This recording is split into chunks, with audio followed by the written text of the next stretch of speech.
무당에게 인생을 맡긴 남자 마이너스 확장 오디오북 대본. 서울 외곽의 좁은 골목길. 비가 내리는 어둠 속에서 두 사람의 그림자가 천천히 걸어갑니다. 남자는 35살 진우. 아직도 래퍼의 꿈을 포기하지 못한 채 현실과 타협하지 못하고 있는 남자입니다. 그의 옆을 걸어가는 여자는 32살 민지. 진우와 결혼한 지 3년째지만 남편의 불안정한 생활 때문에 늘 불안에 떨고 있습니다. 지금 이 순간에도 그들은 자신의 집이 아닌 민지 부모님 집에 얹혀 살고 있었습니다. 진우의 주머니 속에는 겨우 10,000원짜리 2장이 전부. 민지의 지갑에는 엄마가 준 용돈 10만 원이 들어 있었습니다. 이것이 그들이 가진 전 재산이었습니다. 내 인생이 왜 이럴까? 진우는 자신에게 되묻습니다. 대학 졸업 후 10년이 넘도록 제대로 된 직장 하나 잡지 못한 자신, 결혼 후에도 아내에게 의존해야 하는 자신, 그리고 이제는 장인어른과 장모님의 눈치를 봐야 하는 자신. 절망에 빠진 부부가 마지막 희망처럼 찾아간 곳. 그곳은 동네에서 소문난 한 무당의 점집이었습니다. 하지만 그들은 몰랐습니다. 그 순간부터 그들의 삶이 예기치 못한 소용돌이 속으로 빨려 들어가게 될 것이라는 사실을. 무당 명화. 40대 중반으로 보이는 여자였습니다. 검은색 한복을 입고 목에는 큰 염주를 걸고 있었습니다. 그녀의 눈빛은 예사롭지 않았습니다. 마치 사람의 마음 깊은 곳까지 꿰뚫어 보는 듯한 그런 눈빛이었습니다. 명화는 진우와 민지가 들어오자마자 그들을 위아래로 훑어봤습니다. 특히 진우에게 시선이 오래 머물렀습니다. 그녀의 얼굴에는 묘한 표정이 떠올랐습니다. 마치 무언가를 발견한 것 같은 표정이었습니다. 앉아. 둘 다. 진우와 민지는 낡은 방석 위에 앉았습니다. 방 안에는 각종 무속용품들이 가득했습니다. 북, 징, 칼, 그리고 여러 신들의 그림과 조각상들. 향 냄새가 진동했고 어둠 속에서 촛불이 흔들리고 있었습니다. 명화 손부터 보자. 명화는 진우의 손을 잡았습니다. 그 순간 진우는 이상한 전율을 느꼈습니다. 명화의 손은 차가웠지만 동시에 뜨거운 느낌도 있었습니다. 그녀는 진우의 손금을 자세히 들여다봤습니다. 이건 뭔가 안 좋은 건가요? 당신 이름이 뭐야? 김진우입니다. 진우 씨. 솔직히 말할게. 이대로 두면 당신 인생은 끝장이야. 충격적인 말이었습니다. 진우와 민지는 동시에 얼굴이 하얗게 변했습니다. 그게 무슨... 당신 지금 몇 살이야? 35입니다. 35에 아직도 이런 상황이면 40이 되어도 50이 되어도 마찬가지야. 더 늦기 전에 바꿔야 해. 그럼 어떻게 해야 해요? 제발 도와주세요. 명화는 잠시 눈을 감고 생각하는 듯 했습니다. 그리고 갑자기 눈을 번쩍 뜨며 진우를 응시했습니다. 학원 강사 일을 해야 해. 바로 지금 당장. 학원 강사요. 저는 교육 쪽 경험이 없는데... 경험은 중요하지 않아. 지금 당신한테 필요한 건 안정된 수입이야. 그리고 사람들과의 만남이고. 명화는 책상 서랍에서 작은 메모지를 꺼냈습니다. 그리고 뭔가를 적더니 진우에게 건넸습니다. 여기 가봐. 내일 아침 일찍. 이건 학원 주소네요. 거기 원장하고 내가 아는 사이야. 가서 내 이름 대면 될 거야. 정말요? 정말 될까요? 내가 보장해. 하지만 조건이 있어. 조건이요? 앞으로 중요한 결정은 모두 나한테 물어보고 해야 해. 혼자 판단하면 안 돼. 알겠지? 진우와 민지는 서로를 바라봤습니다. 뭔가 이상한 느낌이 들었지만 지금 당장은 어떤 희망이라도 필요했습니다. 알겠습니다. 좋아. 그럼 이제 가서 잘 쉬고 내일 가봐. 집으로 돌아가는 길, 진우와 민지는 말이 없었습니다. 둘 다 복잡한 심정이었습니다. 여보, 이거 정말 괜찮을까? 모르겠어. 하지만 지금 우리가 뭘 잃을 게 있겠어? 그런데 놀랍게도 다음날 아침 일찍 진우의 휴대폰이 울렸습니다. 김진우 씨인가요? 명화 씨 소개로 학원에 와서 면접 보시겠어요? 네? 네, 지금 바로 가겠습니다. 진우는 믿을 수 없었습니다. 정말로 연락이 온 것입니다. 그는 서둘러 옷을 갈아입고 학원으로 향했습니다. 하지만 그는 몰랐습니다. 이 모든 것이 이미 계획된 일이었다는 사실을. 명아 씨가 특별히 부탁하셔서 조건도 좋게 해드릴게요. 면접은 형식적이었습니다.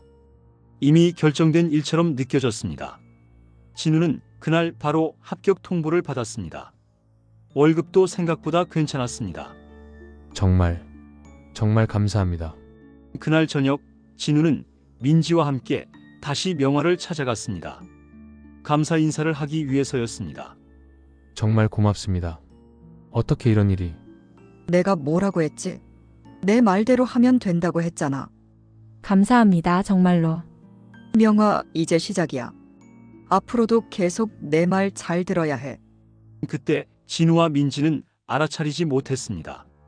명화의 눈빛에 담긴 이상한 감정을, 그리고 그녀가 이미 진우에게 특별한 감정을 품고 있다는 사실을. 진우가 학원에서 일을 시작한 지 한 달이 지났습니다. 처음에는 모든 것이 순조로워 보였습니다. 학원 원장도 친절했고 동료 강사들도 잘 대해줬습니다. 하지만 문제는 진우 자신이었습니다. 선생님, 이거 왜 이렇게 하는 거예요? 그게 잠깐만. 우리 선생님 잘 모르는 것 같지 않아? 응, 설명도 이상해. 진우는 가르치는 일에 소질이 없었습니다. 아이들은 금세 알아차렸고 수업 시간마다 대충 하려고 했습니다. 진우 자신도 그것을 느끼고 있었습니다. 진우 씨 수업 준비를 좀 더 철저히 하셔야겠어요. 네, 알겠습니다. 하지만 진우는 집중할 수가 없었습니다. 집에 가면 장인, 장모의 눈치를 봐야 했고 아내 민지도 점점 예민해지고 있었습니다. 여보, 학원에서 어때? 잘 되고 있어? 그냥 그래. 그냥 그래가 뭐야? 구체적으로 말해봐. 뭘 어떻게 말하라고? 그냥 일하고 있다고. 부부 사이에 균열이 생기기 시작했습니다. 그리고 진우의 업무 성과도 계속 떨어지고 있었습니다. 진우 씨, 잠깐 얘기 좀 할까요? 네. 학부모들에게서 불만이 들어오고 있어요. 아이들이 수업을 따라가지 못한다고. 죄송합니다. 더 열심히 하겠습니다. 명아 씨 부탁으로 뽑긴 했지만 이래선 안 되겠어요. 좀 더 노력해 주세요. 그날 밤 진우는 잠을 이룰 수 없었습니다. 모든 것이 꼬여가고 있었습니다. 결국 그는 민지와 함께 다시 명화를 찾아갔습니다. 안 됩니다. 학원에서 잘 안 되고 있어요. 뭐가 문제야? 진우 학생들이 제 수업을 싫어해요. 학부모들도 불만이 많고. 아, 그렇구나. 어떻게 하면 좋을까요? 다른 방법은 없나요? 명화는 잠시 묵묵히 생각했습니다. 그리고 갑자기 진우의 손을 다시 잡았습니다. 이번에는 더 오래, 더 깊게 들여다봤습니다. 문제가 뭔지 알겠어. 뭔가요? 당신 부인 때문이야. 저요. 제가 뭘 잘못했다는 거예요? 부부의 궁합이 맞지 않아. 그래서 남편 운이 막혀 있는 거야. 충격적인 말이었습니다. 민지의 얼굴이 하얗게 변했습니다. 그런 게 어딨어요. 저희는 사랑해서 결혼했는데. 사랑이랑 궁합은 다른 거야. 사주팔자가 서로 상극이면 아무리 사랑해도 망하게 돼 있어. 그럼 어떻게 해야 해요? 명화는 잠시 침묵했습니다. 그리고 천천히 차가운 목소리로 말했습니다. 이혼해. 네? 이혼하면 남편 운이 풀려. 그래야 제대로 된 인생을 살 수 있어. 말도 안 돼요. 이혼을 하라니. 그런 게 어딨어요. 내 말이 틀렸어? 지금까지 내 말 맞았잖아. 내레이션 그 말에 진우와 민지는 할 말이 없었습니다. 실제로 명화의 말대로 학원 취직이 됐었으니까요. 물론 영원히 헤어지라는 게 아니야. 잠시만. 남편 운이 트이고 나면 다시 결혼하면 돼. 정말 그럴까요? 여보, 지금 뭘 고민하고 있는 거야? 부인은 지금 감정적으로 반응하고 있어. 하지만 이성적으로 생각해봐. 지금 상황에서 뭔가 바뀌어야 하지 않겠어? 명화의 말에는 묘한 설득력이 있었습니다. 그리고 진우는 점점 그 말에 빠져들고 있었습니다. 생각해 볼게요. 여보, 정신 차려. 그날 밤 부부는 심한 말다툼을 벌였습니다. 민지는 명화를 더 이상 만나지 말자고 했지만 진우는 머뭇거렸습니다. 그 사람 이상해요.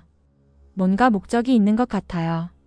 그래도 실제로 취직도 됐잖아. 그건 그렇지만 이혼을 하라니 이건 아니잖아요. 진우의 마음은 이미 흔들리고 있었습니다.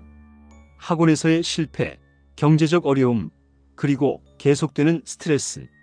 그는 뭔가 근본적인 변화가 필요하다고 느끼고 있었습니다. 며칠 후 진우는 혼자 다시 명화를 찾아갔습니다. 올 줄 알았어. 정말 이혼하면 운이 바뀔까요? 장담해. 하지만 빨리 결정해야 해. 더 늦으면 돌이킬 수 없어. 부인한테는 뭐라고 말하죠? 잠시 떨어져 살자고 해. 서로를 위해서라고. 결국 진우는 민지에게 이별을 통보했습니다. 민지는 믿을 수 없어 했지만 진우의 의지는 확고했습니다. 후회하게 될 거예요. 정말로. 이혼 수속이 완료되던 날, 명화는 만족스러운 미소를 지었습니다. 계획의 첫 번째 단계가 성공한 것입니다. 이혼 후 진우는 작은 원룸으로 이사했습니다. 민진의 부모님 집에서는 더 이상 살 수 없었기 때문입니다. 보증금도 월세도 명화가 대신 내줬습니다. 정말 고맙습니다. 나중에 꼭 갚을게요. 돈 걱정은 하지 마. 중요한 건 앞으로 잘 사는 거야. 새로운 환경에서 진우는 뭔가 달라질 것이라고 기대했습니다. 하지만 학원에서의 상황은 여전히 나아지지 않았습니다. 오히려 더 나빠지고 있었습니다. 어느 날 저녁 진우가 집에서 쉬고 있을 때였습니다. 문을 두드리는 소리가 들렸습니다. 누구세요? 나야, 명화. 진우가 문을 열자 명화가 큰 가방을 들고 서 있었습니다. 무슨 일이세요? 당신 집에 나쁜 기운이 있어. 구슬해야 해. 구슬요? 여기서요. 응. 지금 당장. 명화는 진우의 대답을 기다리지 않고 집 안으로 들어왔습니다. 그리고 가방에서 각종 무속용품들을 꺼내기 시작했습니다. 여기 거실이 좋겠네. 자리 좀 치워줘. 네, 진우는 영문을 모른 채 명화의 지시대로 움직였습니다. 명화는 집 한켠에 간이 제단을 만들었습니다. 촛불을 켜고 향을 피우고 각종 제물들을 놓았습니다. 자, 이제 기도할 거야. 당신도 옆에서 함께해. 명화는 장시간 기도를 시작했습니다. 때로는 중얼거리고 때로는 소리치며 때로는 춤을 추듯 몸을 움직였습니다. 진우는 그 광경을 어리둥절하게 지켜봤습니다. 신령님, 이 남자의 운을 열어주소서. 막힌 것들을 뚫어주소서. 굿은 밤늦게까지 계속되었습니다. 진우는 피곤해서 중간에 잠들어 버렸습니다. 다음날 아침에 일어나 보니 명화는 여전히 제단 앞에 앉아 있었습니다. 밤새 계속 기도하신 거예요? 당신 운이 정말 막혀 있더라. 이 정도로는 안 풀릴 것 같아. 그럼 어떻게? 며칠 더 해야 할 것 같아. 내가 여기 있어도 괜찮지? 며칠요? 그런데 뭐가 문제야? 당신 혼자 살잖아. 진우는 거부하기 어려웠습니다. 명화가 자신을 위해 이렇게까지 해주는데 어떻게 거절할 수 있겠습니까? 네, 알겠습니다. 내레이션. 그렇게 명화는 진우의 집에 머물게 되었습니다. 처음에는 며칠이라고 했지만 일주일이 지나도 한 달이 지나도 떠날 기미를 보이지 않았습니다. 아직 완전히 풀리지 않았어. 좀 더 시간이 필요해. 명화는 매일 아침부터 저녁까지 제단 앞에서 기도했습니다.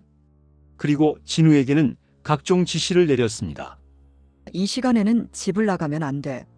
이건 먹으면 안 되고 저건 꼭 먹어야 해. 명화, 오늘은 빨간 옷을 입어야 해. 처음에는 이상했지만 진우는 점점 명화의 말에 따르는 것이 익숙해졌습니다.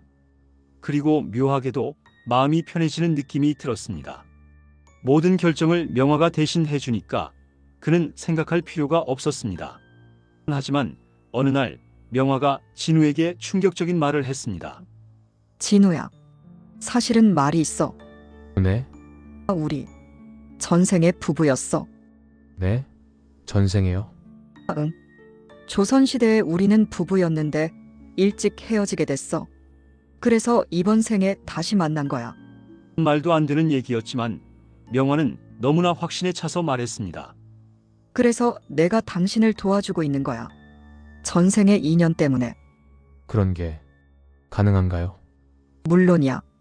세상에는 우리가 모르는 일들이 많아. 진우는 의심스러웠지만 한편으로는 뭔가 운명적인 느낌도 들었습니다. 명화가 자신에게 이렇게 잘해주는 이유가 설명되는 것 같았습니다. 그러니까 우리는 다시 함께 살아야 해. 그래야 서로의 운이 풀려. 함께 산다고요? 당연하지. 전생의 부부잖아. 진우는 갈등했습니다.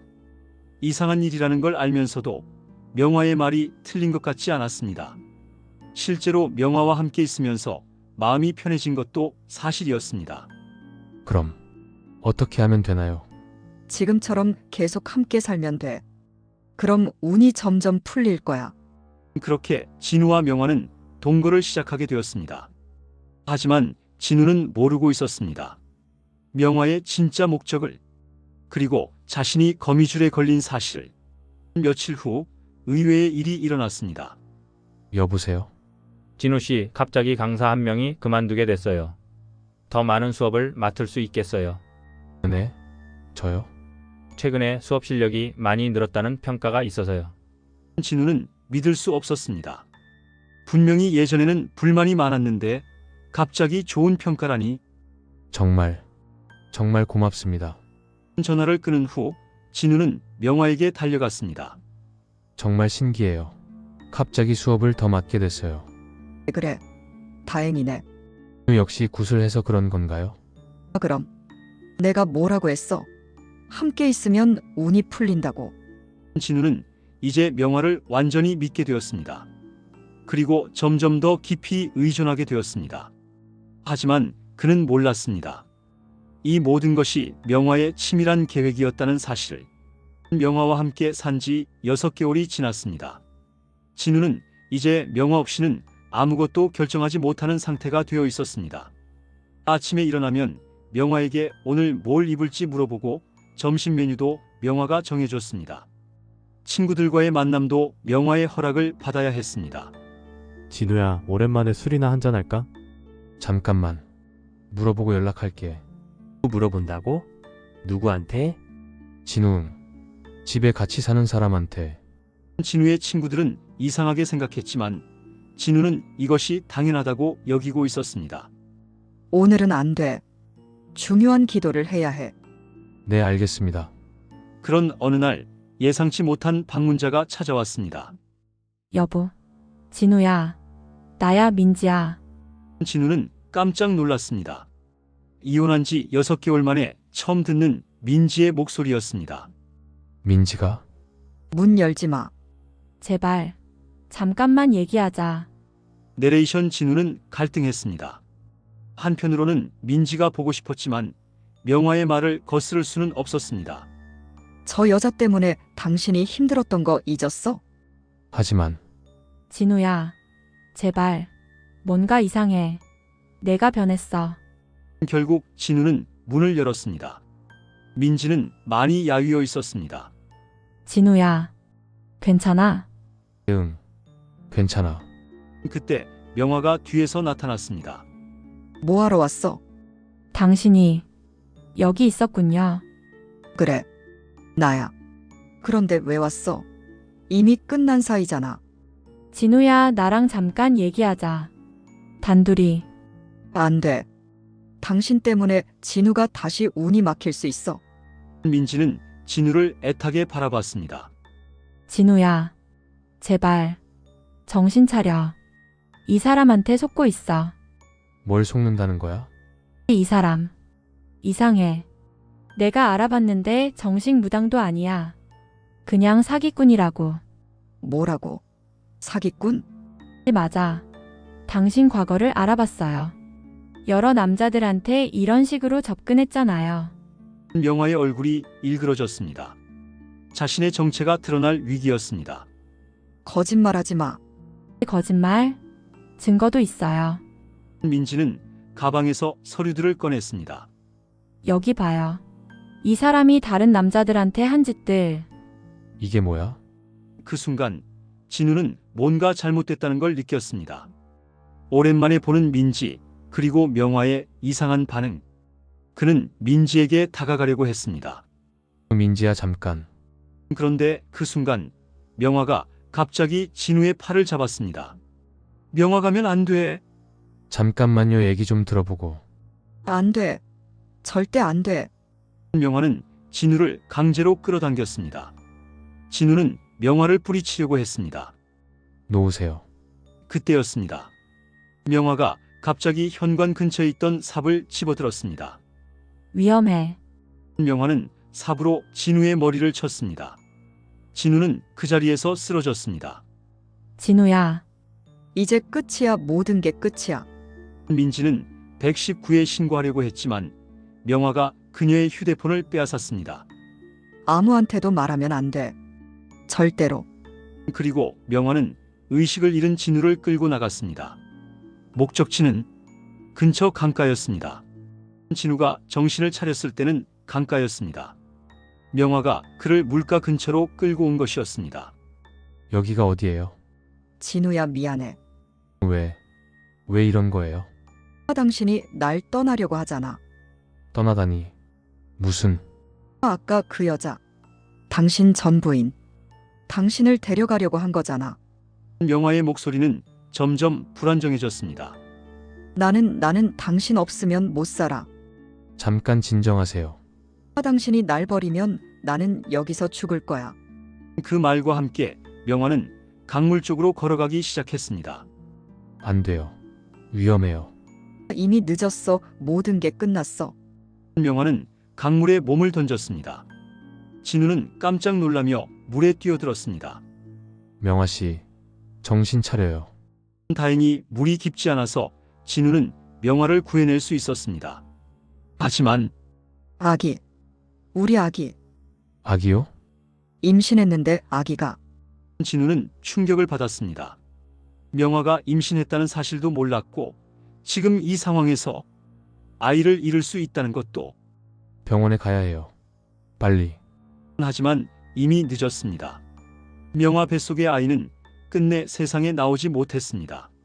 병원에서 나온 후 명화는 완전히 다른 사람이 되어 있었습니다. 그리고 진우도 마찬가지였습니다. 둘 다 무엇인가 중요한 것을 잃었다는 것을 알고 있었습니다. 병원 사건 이후 일주일이 지났습니다. 명화는 집에 틀어박혀 나오지 않았고 진우는 혼란 속에서 모든 것을 다시 생각해보고 있었습니다. 그때 민지가 다시 찾아왔습니다. 진우야, 괜찮아? 괜찮다고 할 수 있을까? 병원에서 무슨 일이 있었는지 들었어. 민지야, 미안해. 정말 미안해. 진우는 처음으로 자신의 잘못을 인정했습니다. 이제라도 정신 차린 거야? 그 사람. 명화 씨, 정말 무당이었을까? 그게 내가 조사한 걸 알려줄게. 민지는 두꺼운 파일을 꺼냈습니다. 이 사람 본명은 이명화. 나이는 42살이고 정식 무당은 아니야. 그럼 뭐였어? 몇 년 전까지는 그냥 회사원이었어. 그런데 회사에서 잘려서 그 이후로 이런 일을 시작한 거야. 충격적인 사실이었습니다. 그리고 더 충격적인 건 당신이 첫 번째가 아니라는 거야. 첫 번째가 아니라고요? 민지 이미 3명의 남자가 비슷한 피해를 당했어. 모두 비슷한 패턴이야. 민지가 보여준 자료는 충격적이었습니다. 첫 번째 남자는 박모 씨. 35살, 사업 실패로 힘들어하던 중 명화를 만났어. 그래서 어떻게 됐는데? 똑같아. 처음에는 도움을 준다고 하더니 나중에는 아내와 이혼하라고 했어. 그리고 자신과 동거를. 진우는 소름이 끼쳤습니다. 자신의 경험과 똑같았습니다. 두 번째는 김모 씨. 이 사람은 더 심했어. 명화가 자신의 전 재산을 다 가져갔대. 전 재산을요? 응. 굿 비용이라면서 계속 돈을 요구했고 결국 집까지 팔게 했어. 진우는 점점 명화의 진짜 모습이 보이기 시작했습니다. 세 번째 남자는 지금 정신병원에 있어. 정신병원에 완전히 명화에게 세뇌당한 거야. 현실과 환상을 구분하지 못하게 됐대. 진우는 몸서리를 쳤습니다. 자신도 그렇게 될 뻔했다는 생각이 들었습니다. 그럼 학원 취직도? 내가 학원 원장을 만나봤어. 뭐라고 해? 명화가 원장한테 돈을 줬대. 2천만 원. 당신을 채용하라고. 모든 퍼즐이 맞춰지기 시작했습니다. 그럼 처음부터 다 거짓말이었던 거네요. 응. 운명도 전생 부부도 모든 게 거짓말이었어. 진우는 자신이 얼마나 바보였는지 깨달았습니다. 그런데 왜 저한테? 왜 저를 선택한 걸까요? 그것도 알아봤어. 내레이션 민지는 또 다른 자료를 꺼냈습니다. 명화가 자주 가던 카페가 있어. 거기서 혼자 있는 남자들을 관찰했다는 거야.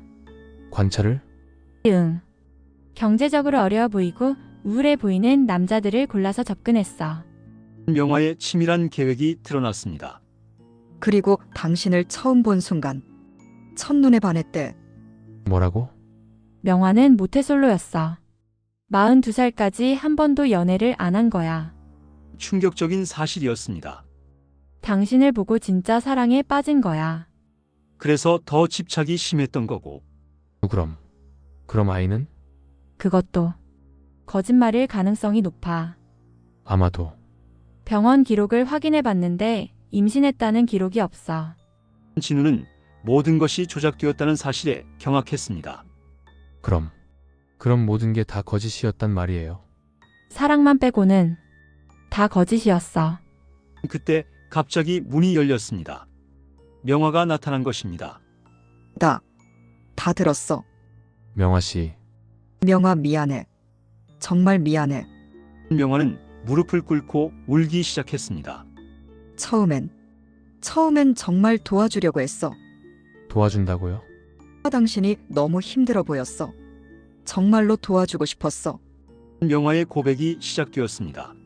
하지만 당신과 함께 있으면서 진짜 사랑하게 됐어. 그래서 이런 짓을? 사랑해봤어?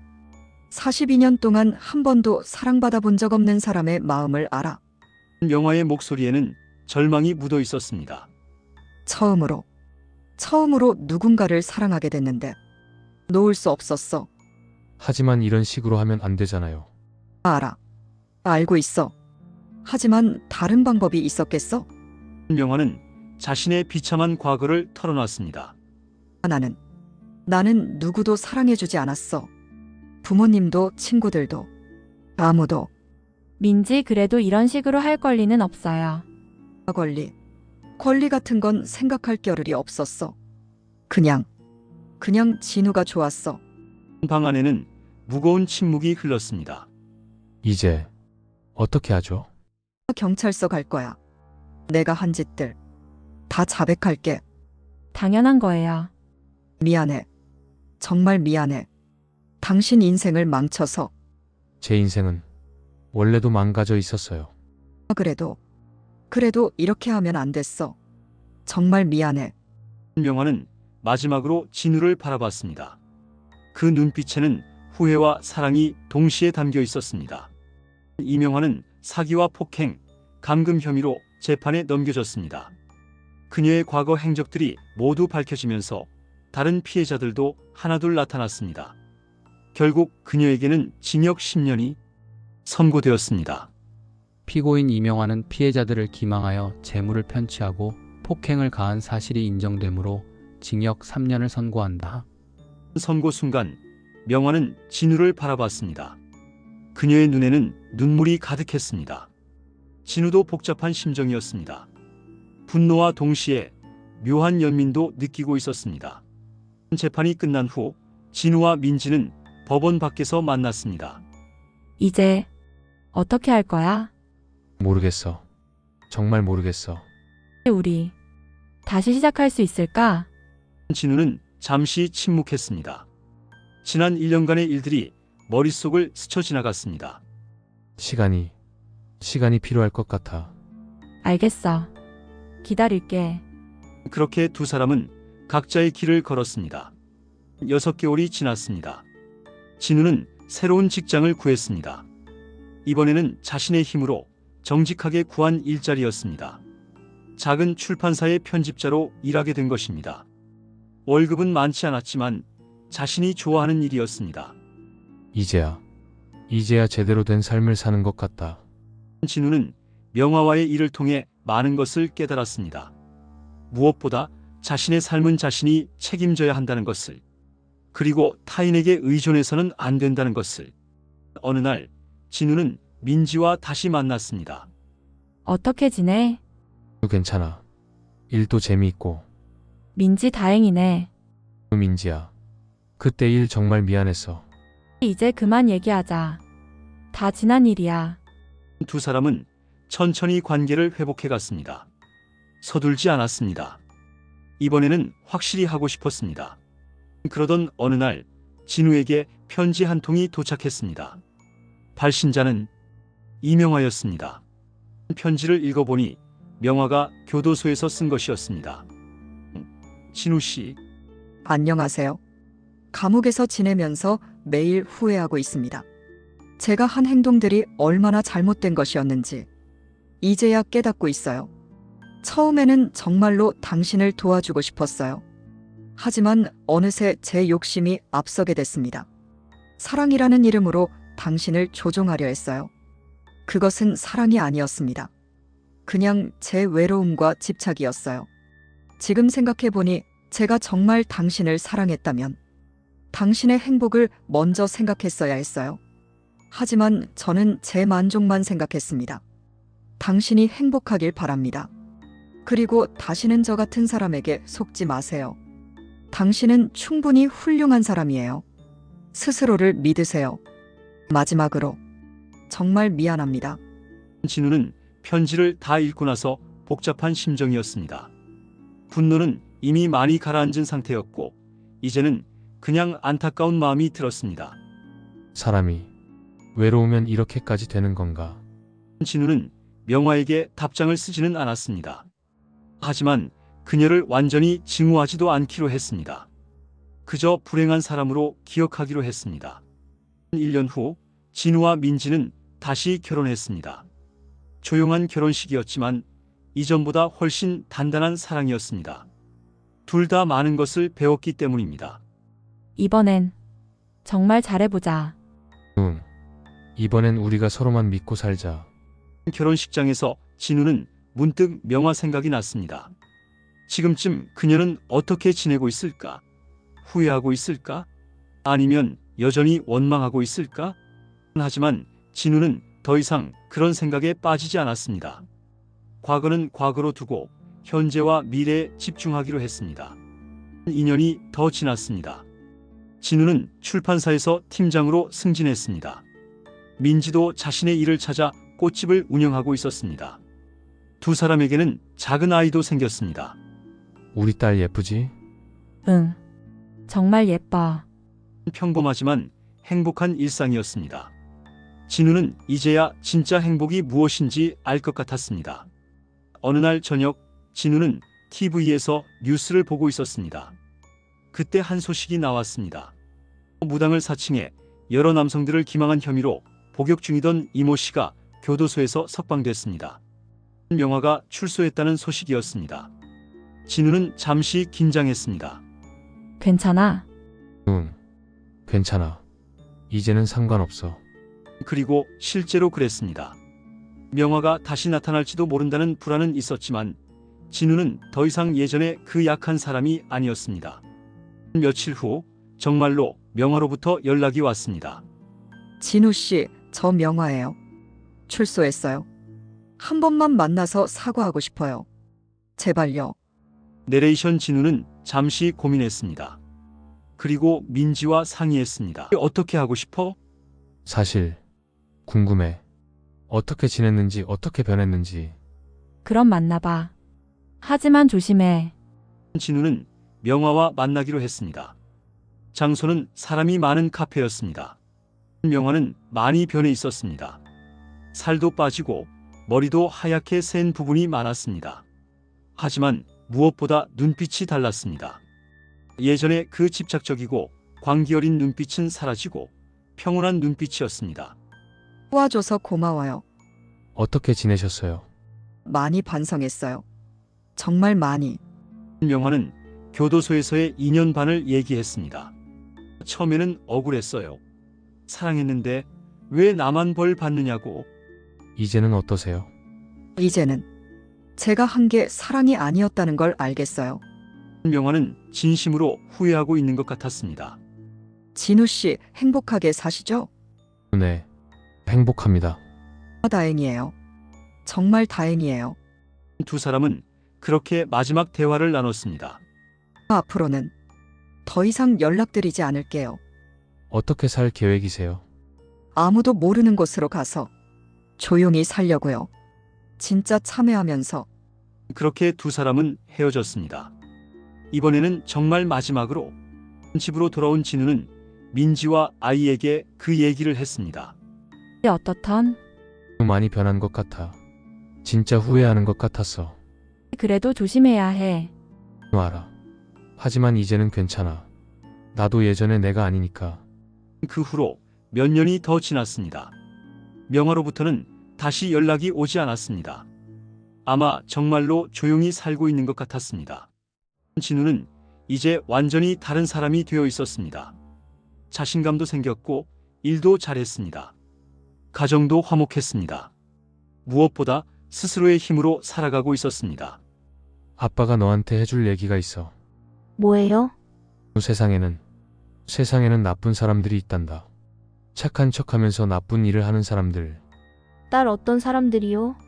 내가 힘들고 어려울 때 나타나서 도와준다고 하면서 사실은 나쁜 일을 시키는 사람들이야. 그러면 어떻게 해요? 그럴 땐 절대 혼자 결정하면 안 돼. 아빠나 엄마에게 꼭 얘기해야 해. 알겠지? 네. 진우는 자신의 경험을 통해 딸에게 소중한 교훈을 전해주고 있었습니다. 사람이 절망에 빠졌을 때 누군가가 나타나서 모든 문제를 해결해 준다고 말한다면 의심해 보시기 바랍니다. 세상에는 공짜가 없습니다. 특히 인생에는 더욱 그렇습니다. 진우와 명화의 이야기는 우리에게 묻습니다. 믿음과 의존, 그 경계는 어디일까요? 사랑과 집착, 그 차이는 무엇일까요? 믿음은 필요합니다.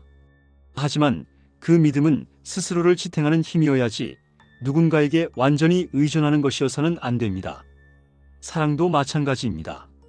진정한 사랑은 상대방의 행복을 바라는 것이지 자신의 욕망을 만족시키려는 것이 아닙니다.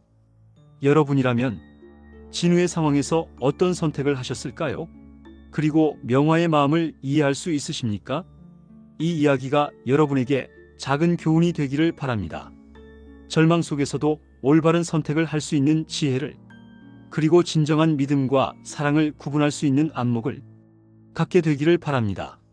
진우와 민지, 그리고 명화의 이야기는 여기서 끝납니다. 하지만 우리 모두의 이야기는 계속됩니다.